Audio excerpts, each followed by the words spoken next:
Elisabeth Guigou, bonjour. Bonjour. Merci d'avoir accepté notre invitation ce dimanche matin et cette rentrée du grand entretien sur RCJ.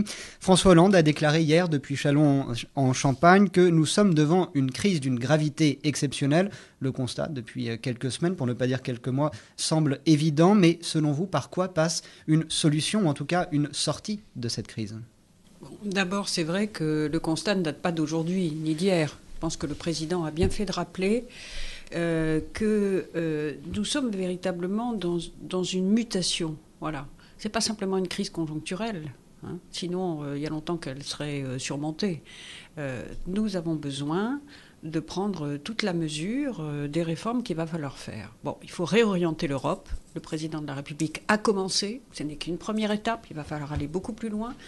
Il va falloir, et le président a donné des indications en ce sens, évidemment rétablir l'équilibre de nos finances publiques. C'est indispensable pour diminuer la dette, 90% du produit intérieur brut. Nous ne pouvons pas continuer comme ça et nous ne pouvons pas léguer ce fardeau aux générations futures. Et donc, il faut s'interroger sur la compétitivité de nos entreprises et de l'entreprise France et sur les réformes structurelles que nous avons à faire tout en préservant, et nous ne le ferons pas de la même façon que ce que faisait la droite. Au contraire, il y a d'autres voies et moyens de réorienter l'Europe et de faire en sorte de restaurer la compétitivité. Nous devons penser d'abord et avant tout à la diminution du chômage, au pouvoir d'achat, notamment des catégories modestes et moyennes, qui a été durement frappé ces dernières années. Et donc, il va falloir des efforts, il va falloir en faire. Il ne faut surtout pas nier la gravité de la situation, et je suis heureuse que le président et le Premier ministre d'ailleurs, dès cette rentrée, l'aient rappelé, mais il faut que les efforts nécessaires soient faits dans la justice sociale. Nadège ? Alors, on parlait de justice sociale, bien sûr, mais tous les voyants sont au rouge, on le voit bien en ce début septembre. Le chômage est en hausse, le pouvoir d'achat en baisse, le moral des Français est en berne. La cote de popularité du président et du Premier ministre est passée en dessous 50%. Alors, est-ce qu'on peut dire, Madame la députée, aujourd'hui, que c'est la rentrée de tous les dangers pour le gouvernement ? Non, mais c'est évidemment, on comprend l'impatience des Françaises et des Français. Parce que c'est vrai qu'il faut arriver à montrer le chemin de la sortie de crise, qui n'est pas pour demain matin. Bon, parce qu'il y a eu un attentisme quand même des dirigeants européens depuis que cette crise a éclaté en 2008. Ça fait 4 ans maintenant. Nous n'avons eu que... Un attentisme malgré tous les conseils européens auxquels on a assisté. Non, mais des mesures ont été prises. Il ne s'agit pas d'en nier l'importance. Madame Merkel a accepté petit à petit des choses qu'elle refusait obstinément quelques semaines ou quelques mois auparavant. Donc, des mesures ont été prises, création de fonds de secours, etc. Mais c'est comme si on s'était toujours arrêté au bord du gouffre, pour éviter d'avoir la catastrophe ultime. Mais c'est une politique de petits pas mesurés, contraints et forcés, qui est arrivée souvent trop peu et trop tard. Et jusqu'au Conseil européen des 28 et 29 juin dernier, de surcroît, on n'a jamais posé le problème essentiel, qui est celui du retour de la croissance. Car sans le retour de la croissance, nous ne pourrons, non seulement le chômage va continuer à exploser, mais de surcroît, nous n'arriverons pas à résoudre les problèmes de réduction des déficits et de dette. Sans croissance, c'est impossible. Donc, nous avons un enjeu européen massif que d'ailleurs, et c'est pour ça que François Hollande a été très très bien accueilli par le président Obama à son premier G8 et G20. C'est que le président Obama n'attend qu'une chose, c'est que les Européens relancent leur croissance. Alors après, la question est de savoir comment on fait. Des premières mesures ont été prises, 120 milliards d'euros de ressources supplémentaires à travers la recapitalisation de la Banque européenne d'investissement, la capacité de lancer des emprunts destinés à des projets concrets. Parce que vous comprenez bien que il est indispensable aussi que les projets concernent la vie quotidienne des Européens, que l'on relance avec ces financements supplémentaires des investissements créateurs d'emplois dans les domaines de l'énergie, notamment des énergies renouvelables, dans le domaine des réseaux de communication, à la fois immatériels et matériels, dans le domaine, évidemment, de la recherche. Quand l'Europe était populaire dans l'esprit de nos concitoyens, c'est parce qu'elle faisait ce type de grands projets très concrets et que aucun de nos pays ne peut faire isolément.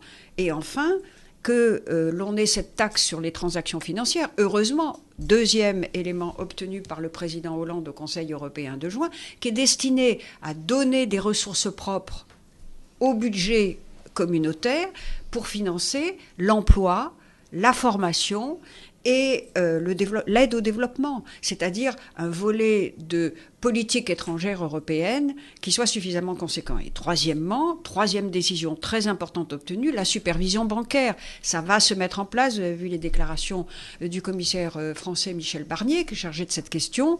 Je ne comprends d'ailleurs même pas pourquoi il a fallu 4 ans pour enfin se décider à avoir un superviseur ou des superviseurs européens pour éviter que des pratiques complètement dévoyées, n'est-ce pas, de la part de plusieurs banques européennes, pas toutes heureusement, mais enfin la plupart, nous aient conduit dans la crise financière dont aujourd'hui nous payons les frais. Mais ça, c'est très important. On a rompu, le Conseil européen du 28 et 29 juin a enfin pris des décisions d'envergure dans des domaines où on aurait dû intervenir auparavant. Mais ça n'est qu'une première étape et il va falloir aller plus loin. Alors, oui, Nadège. Vous parlez de la croissance. Justement, pour augmenter la croissance, pour booster la croissance, il faut bien réduire le coût du travail. Et justement, ce matin, dans le journal du dimanche, on voit M. Chérec, le patron de la CFDT, qui demande justement au gouvernement de baisser le coût du travail. Alors, comment est-ce qu'on va s'y prendre? Est-ce qu'il faut augmenter la CSG pour cela, la TVA, les impôts directs, ou peut-être même les 3 à la fois? Non, oui. Alors, vous avez raison, c'est un sujet très important. La question de la compétitivité, pour restaurer de la compétitivité, nous devons agir sur plusieurs leviers. Il y a le levier de la recherche. Il y a le levier de la formation des salariés. Pour pouvoir monter en gamme, si les automobiles allemandes sont plus compétitives que les automobiles françaises, notamment dans la moyenne gamme, c'est parce qu'il y a davantage d'efforts, de recherche, d'innovation, plus de valeur ajoutée, plus de montée en gamme. Donc tout ça est très important. Mais c'est vrai qu'il y a la question du coût du travail. Et je suis d'accord avec l'idée qu'il ne faut pas que le coût du travail, et notamment le coût du financement de notre système de protection sociale, porte seulement sur les salaires. Donc là, nous avons une réflexion à mener. D'ailleurs, à Châlons-en-Champagne, le président de la République a dit que nous aurions une réforme du financement de la protection sociale. Il faut que l'ensemble des types de revenus puissent contribuer au financement de notre système de protection concrètement, sociale. Ça veut dire que la CSG peut augmenter, que les impôts peuvent augmenter, parce que c'est ça qui intéresse les Français. Non, mais la CSG qui concerne tous les types de revenus et pas seulement les salaires, à mon avis, en effet, devrait être mise à contribution. Je reviens sur les... Mais on peut élargir l'assiette sans augmenter le taux. Je reviens sur la question européenne. On sait que le gouvernement compte sur le nouveau traité budgétaire européen qui doit être présenté en Conseil des ministres le 19 septembre prochain, si je ne me trompe. Est-ce que vous savez quand il devra arriver devant le Parlement ? La première semaine d'octobre, d'après mes informations, le Parlement, notre Assemblée nationale, devrait être saisi d'un ensemble de textes. D'abord, une déclaration du Premier ministre qui replacera en perspective l'ensemble du paquet européen, c'est-à-dire le traité budgétaire, bien entendu, qui a été accepté par M. Sarkozy, mais aussi la taxe sur les transactions financières, très important. Que M. Sarkozy avait déjà mis en place, d'ailleurs. Non, il en avait parlé, mais il ne l'avait pas obtenu. C'est François Hollande qui a obtenu au Conseil européen du mois de juin de le faire d'ailleurs en coopération renforcée, c'est-à-dire d'être autorisé à ce que 9 pays seulement, s'il n'y en avait pas davantage, puissent la mettre en place. Non. Et ce qu'avait dit Nicolas Sarkozy, je crois, c'était que lui prendrait la décision de mettre en place cette taxe. Il ne l'a pas fait. Il ne l'a pas fait. Il ne l'a pas fait. Ce que François Hollande a obtenu, c'est l'accord de l'Allemagne et de 9 pays, selon mes informations. Aujourd'hui, ça reste à concrétiser. Et la supervision bancaire, dont je vous parlais il y a un instant, qui doit absolument pouvoir déboucher dans le futur sur une garantie européenne des dépôts bancaires. Très important, ça. Bon. Donc, le président, le Premier ministre présentera au Parlement l'ensemble. Dans un discours de politique générale ? Non, mais dans une déclaration. Il s'est d'ailleurs exprimé là-dessus, je crois, à la télévision. Ensuite, il y aura plusieurs votes sur le traité budgétaire, sur la loi organique qui est nécessaire pour traduire dans la législation française le chemin de rétablissement des finances publiques. Vous avez vu la décision du Conseil constitutionnel cet été qui a dit « c'est pas nécessaire de réviser la Constitution », ce que nous avons toujours dit d'ailleurs. Il suffit d'une loi organique qui sur 5 ans dise voilà les engagements que nous prenons et qui seront tenus et qui sont supérieurs aux lois de finances annuelles pour pouvoir tenir les engagements. Et troisièmement, le schéma habituel de programmation des finances publiques sur 5 ans. Donc vous aurez un ensemble de textes dont l'Assemblée va être saisie. La Commission des affaires étrangères que je préside est responsable pour les traités, donc nous serons évidemment en première ligne là-dessus. Et il me semble en effet absolument nécessaire de ratifier ce traité budgétaire. Pourquoi ? Alors, c'est un héritage des années Sarkozy. Pourquoi c'est un héritage des années Sarkozy que nous n'aimons pas, comme nous n'aimons pas l'augmentation de la dette, ni l'augmentation des déficits. Ce traité n'existe et n'a été imposé par l'Allemagne que parce que depuis 2003, la France ne respecte plus les règles de la monnaie unique. Pas plus de 3% de déficit public, pas plus de 60% de PIB pour la dette publique. Depuis 2003, c'est-à-dire bien avant, 5 ans avant l'éclatement de la crise. Alors que pendant les 5 années précédentes du gouvernement Jospin, nous avions toujours scrupuleusement respecté ces règles-là, et même au-delà, puisqu'on avait diminué la dette en dessous de 60% et les déficits. Donc, ce traité, il faut comprendre qu'il a été exigé par l'Allemagne parce que la France, pays fondateur de la monnaie unique, ne respectait pas ces règles. Alors, c'est un héritage. La France n'était pas toute seule dans ce cas-là. D'après, en vous écoutant, on a l'impression que la France seule était fautive. Non, mais attendez, vous imaginez bien qu'il y a d'autres moyens qu'un nouveau traité, avec toutes les controverses qu'il a suscitées, pour contraindre la Grèce, qui représente epsilon dans le produit intérieur brut de l'Union européenne, ou même d'autres pays. Mais la Grèce, plus l'Espagne, plus l'Italie, mais l'Espagne, mais attendez, mais l'Espagne et l'Italie, c'était un autre sujet. L'Espagne était en équilibre budgétaire. Donc l'Espagne, c'est un problème de bulle immobilière, c'est autre chose. Donc c'est un héritage que nous n'aimons pas, mais qu'il faut assumer. Pourquoi il faut-il l'assumer ? Mais parce que c'est une étape nécessaire, ça fait partie d'un compromis. Voilà, c'était nécessaire pour le compléter par les mesures de croissance et par ce que je viens de vous dire sur la taxe des transactions financières et la supervision bancaire.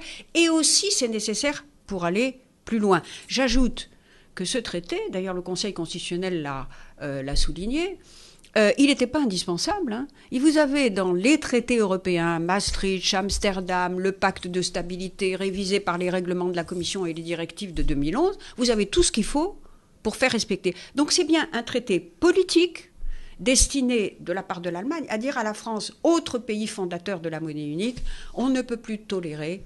Voilà. Donc, moi, je vous dis une dernière chose sur ce traité, c'est qu'il n'impose pas à notre pays, la France, de contraintes supérieures à celles que nous donnons à nous-mêmes, qu'a dit François Hollande dans la campagne sur laquelle il a été élu, c'est-à-dire revenir à un déficit n'excédant pas 3% du produit intérieur brut l'année prochaine et ramener la dette en dessous des 60%. Et l'équilibre, voilà. Maintenant, est-ce que les parlementaires socialistes auront leur liberté de vote sur ce texte ? C'est ça qui est important maintenant, sachant que plusieurs d'entre eux ont déjà dit qu'ils ne voteraient pas pour. Bon, écoutez, il faut qu'il y ait un débat. Tout ce que je viens de vous dire, c'est encore, vous savez, c'est très peu exprimé.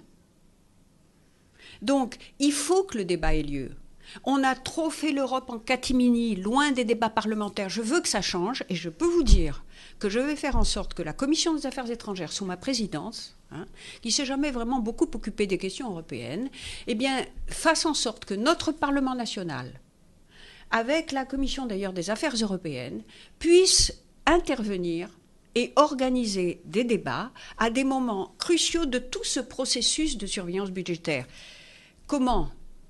En faisant en sorte en demandant au gouvernement qu'il y ait des débats à toutes les étapes importantes de ce qu'on appelle les semestres européens, c'est-à-dire des processus de surveillance budgétaire, de mise en œuvre de ce traité, et à ce qu'il puisse y avoir une conférence interparlementaire avec le Parlement européen, et délégués des parlements nationaux, délégués du Parlement européen, pour exercer un contrôle démocratique sur l'ensemble de ce processus. Ça n'existe pas, ça va devoir exister. Alors il ne s'agit pas de bloquer, mais il s'agit de faire vivre le débat. Eh bien, nous allons commencer à le faire et ça aurait été évidemment mieux si ça avait existé ces dernières années. Alors ça, c'est pour les rangs du PS. Un débat va aussi avoir lieu dans les rangs des Verts, puisqu'à la fin du mois, ils doivent se retrouver pour décider de leur position sur ce traité européen. Est-ce qu'ils voteront pour ? Est-ce qu'ils voteront contre, S'ils devaient voter contre, selon vous, quel est l'avenir des 2 ministres écolos qui sont actuellement au gouvernement ? Écoutez, moi, je ne fais pas partie du gouvernement, mais je peux vous dire mon sentiment. D'abord, les écologistes sont dans la majorité. Voilà. Il y a nécessité d'une solidarité gouvernementale. C'est trop important, cette affaire. L'ensemble de ce processus européen, il n'y a pas que ce traité budgétaire, il ne faut pas en exagérer l'importance. Je vous dis, de toute façon, il ne fait pas plus que tout ce qui est imposé par ailleurs et que nous avons accepté depuis des années et des années. Donc, n'en exagérons. C'est une étape obligée pour aller plus loin, et plus loin encore que ce que je viens de vous dire. Donc, et pour restaurer à la fois une capacité de décision et la légitimité démocratique. Enfin, ça pose quand même un problème si les Verts décident de voter contre, ce qui est très possible, vu les déclarations des uns et des autres ces derniers jours. J'espère que non. C'est un parti politique. Je pense qu'ils auront le sens des responsabilités. Il y a un débat chez eux. Il y en a qui sont pour, très pour. C'est Daniel Cohn-Bendit et Yannick Jadot.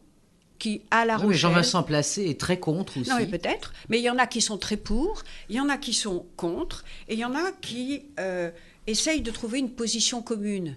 J'espère que les Verts arriveront à se rassembler sur une position qui, tout en marquant leur questionnement, car c'est normal qu'il y ait des questions et qu'il y ait des débats, c'est normal, failliront pas à la nécessaire solidarité gouvernementale. Je pense qu'il est très important de se rendre compte, dans la majorité, que nous avons besoin de soutenir le président de la République et le gouvernement dans cette très importante affaire, parce que ça conditionne la réussite de l'ensemble de notre majorité. Tout à l'heure, Madame la députée, vous disiez qu'il faut organiser les débats. Alors allons jusqu'au bout. Pourquoi ne pas organiser un référendum, par exemple, comme Jean-Luc Mélenchon le demande, sur cette histoire ? D'autant plus qu'on voit bien que les Français ont un certain désamour pour l'Europe. Vous le disiez vous-même tout à l'heure, les Français et l'Europe, c'est plus tout à fait comme avant, au temps où il y avait des grands projets européens et que les Français aimaient l'Europe. Aujourd'hui, on n'est plus dans cette situation-là. Peut-être qu'une façon de les faire à nouveau aimer l'Europe, c'est de leur demander leur avis. Donc un référendum sur ce traité, écoutez, comme le demande Jean-Luc Mélenchon. Qu'est-ce que vous en pensez ? Je suis très inquiète de voir à quel point l'idée européenne, même chez nos concitoyens, est en train de s'amenuiser, si vous voulez. C'est extrêmement inquiétant. Mais il faut choisir les bons remèdes par rapport à ça. Le référendum, c'est une très bonne solution lorsqu'il s'agit de prendre une décision, d'abord qui est un transfert de souveraineté tout à fait neuf, comme l'a été la création de la monnaie unique. J'ai été la seule ministre à l'époque à dire à François Mitterrand, il faut faire un référendum. La seule. Et il l'a fait. Il a couru le risque, il s'est mouillé, et on l'a gagné de justesse, mais on l'a gagné. Parce qu'il y a eu un débat pendant tout l'été. Je ne sais pas si vous vous souvenez, j'étais peut-être pas née encore. Enfin, moi, je m'en souviens parce que, passer l'été, quand même, aller partout. Donc, le référendum, il est justifié quand il y a une question simple. Oui ou non, est-ce qu'on veut une monnaie unique ? Oui ou non, est-ce qu'on veut une citoyenneté européenne ? C'est-à-dire que les citoyens votent. Ça, c'est simple. Là, on parle d'autre chose. On parle d'une surveillance, comme le fait la Commission des finances vis-à-vis du budget, d'une surveillance extrêmement précise sur des données extrêmement complexes dans lesquelles la légitimité démocratique doit être assurée par le Parlement. Il n'y a pas que le référendum. Vous avez une double légitimité démocratique. La légitimité référendaire, elle est dans notre Constitution, pour des transferts de souveraineté et des questions à laquelle il est simple de répondre par oui ou par non. Et puis vous avez une surveillance au jour le jour, semaine après semaine, mois par mois, d'un processus compliqué. Et c'est le cas, et ça ne peut passer que par le contrôle parlementaire. Donc parce qu'il n'y a pas de transfert de souveraineté nouveau, c'est d'ailleurs ce qu'a dit le Conseil constitutionnel. Bon, pas lieu de réviser la Constitution. Deuxièmement, parce que c'est extrêmement complexe et qu'il faut aller dans le détail, le diable est dans les détails, il faut que ce soit les parlements qui soient impliqués, parlements nationaux et parlements européens. Je vous signale que je vais le 12 septembre et le 13 et 14, 1 à Berlin, 2 à Rome, pour voir mes homologues et voir comment nous pouvons construire une relation vraiment durable, détaillée, pour pouvoir exercer, d'abord échanger, bien entendu, parce que je pense que la diplomatie parlementaire peut aider les diplomaties nationales à trouver des voies de convergence, et aussi pour voir comment nous pouvons organiser ça. J'en ai parlé avec Martin Schulz, le président du Parlement européen, qui est venu me voir lorsqu'il était à Paris fin juillet. J'aimerais, Elisabeth Guigou, dans les quelques minutes qui nous restent, qu'on aborde quand même la situation au sein du Parti socialiste français. On sait que dans quelques jours, Martine Aubry devrait faire connaître le nom de celui qui devrait lui succéder le mois prochain.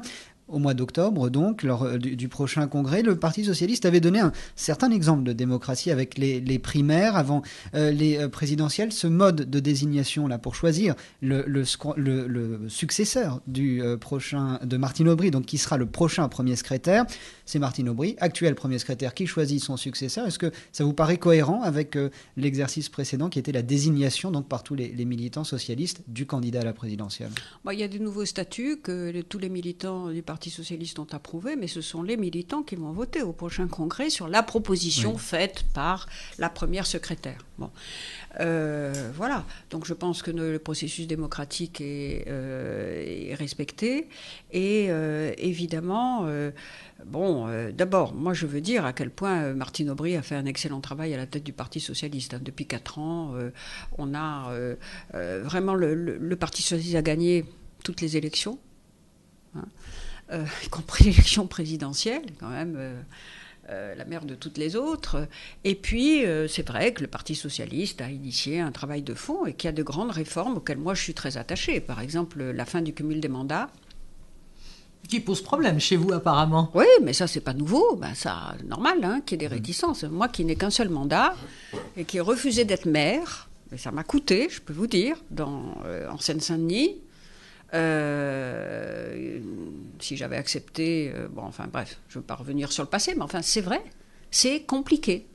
Et c'est vrai aussi qu'il faut faire les choses correctement pour que les relèves puissent s'effectuer. Mais c'est indispensable si on veut rénover la vie politique, faire entrer des femmes et des jeunes, et si l'on veut, de surcroît, que l'activité parlementaire soit réévaluée. Voilà, donc cumul des mandats, parité, Martine Aubry, vraiment, elle a imprimé sa marque là-dessus, et puis elle a fait fonctionner le Parti socialiste et gagné les élections, réussi les primaires, c'était pas rien, souvenez-vous. Alors, maintenant, quel avenir vous lui voyez à Madame Aubry? Est-ce que vous lui conseilleriez, par exemple, de rester première secrétaire, ou bien est-ce que vous la voyez un jour à Matignon? Non, mais écoutez, moi, j'ai pas de conseil à donner à Martine. On parle de non, c'est un sentiment que je vous demande. Non, mais je pense qu'elle a, de toute façon, on a besoin de son implication, de sa voix. Je pense que c'est à elle de choisir, et moi, je respecte absolument son choix. Voilà. Alors après, elle sera pas toute seule à choisir son successeur. Si elle décide, si elle confirme, et je crois qu'elle le fera, elle l'a fait à La Rochelle. Donc vous-même, vous avez une préférence entre M. Cambadélis ou M. Harlem Désir?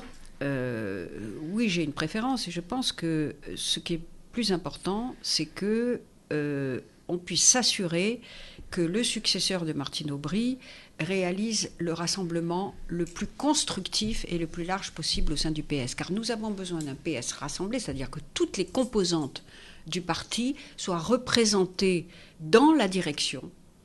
Parce que nous avons besoin de cette unité du Parti socialiste pour pouvoir soutenir utilement le gouvernement. Alors lequel des deux vous préféreriez ? Tout en n'étant pas, évidemment, tout en ayant, en puissant avancer, parce qu'il ne s'agit pas, évidemment, de perdre sa liberté de création. Alors, moi, je pense que Harlem Désir, qui a exercé l'intérim, qui est très, très ouvert aux problèmes de société, qui est un Européen convaincu, ferait un très bon premier secrétaire. Ça n'enlève rien aux qualités de ceux qui pourraient prétendre également à cette fonction. Mais encore une fois, le plus important me paraît être de constituer une équipe. Alors après, chacun dit ses préférences, et puis il faudra que Martine Aubry, avec le Premier ministre, qui aura travaillé beaucoup avec le Parti socialiste, bien entendu, puisse proposer la solution qui fait le plus large consensus. Voilà. Il nous reste 2 minutes, Elisabeth Guigou. J'aimerais pour conclure avoir l'avis de la présidente de la Commission des Affaires étrangères de l'Assemblée que vous êtes sur la Syrie. La France a présidé le Conseil de sécurité de l'ONU le mois dernier. Est-ce que selon vous, notre pays a fait un bon travail sur ce dossier ces 30 derniers jours ? Je pense que nous avons fait le maximum, que Laurent Fabius est impliqué personnellement, complètement, que nous avons fait le maximum, c'est-à-dire dans la situation de blocage politique au Conseil de sécurité, par notamment la Russie, qui continue à soutenir le régime, enfin le clan Bachar el-Assad. Bachar el-Assad est un tyran de la pire espèce. Il doit partir. Il devrait être jugé par la Cour pénale internationale. Mais nous avons cette situation de blocage au Conseil de sécurité. Donc, il faut en sortir comment ? D'abord en essayant de trouver une solution de transition politique. C'est pas simple parce que l'armée, l'ASL sur place n'est pas d'accord avec le Conseil national syrien. Donc Laurent Fabius a réuni pour la 3e fois, le début juillet, le Conseil national syrien en exil, que M. Brahimi, Lakhdar Brahimi, a été désigné comme médiateur après M. Kofi Annan pour essayer de trouver une solution de transition politique, que tous les éléments de l'opposition syrienne se mettent d'accord sur ce processus de transition en engageant les élections. Ce n'est pas simple et la France est totalement impliquée là-dedans. Et puis, nous sommes totalement impliqués sur la situation humanitaire qui est gravissime. Vous avez maintenant des centaines de milliers de réfugiés syriens dans les pays limitrophes. Turquie, Liban, Jordanie.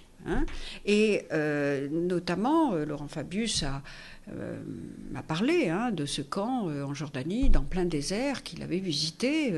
Et donc nous assurons l'aide humanitaire. Nous avons demandé et obtenu d'ailleurs de l'Union européenne qu'elle fasse davantage. Donc nous faisons le maximum. Nous avons créé un hôpital de campagne. La frontière de la Jordanie et de la Syrie. Voilà. Donc je crois qu'il faut surtout faire en sorte que la situation humanitaire puisse s'améliorer en attendant et en poussant une solution de transition politique. Voilà. Ce sera le mot de la fin de ce grand entretien. Merci Elisabeth Guigou d'avoir été notre invitée. Cet entretien, vous pouvez le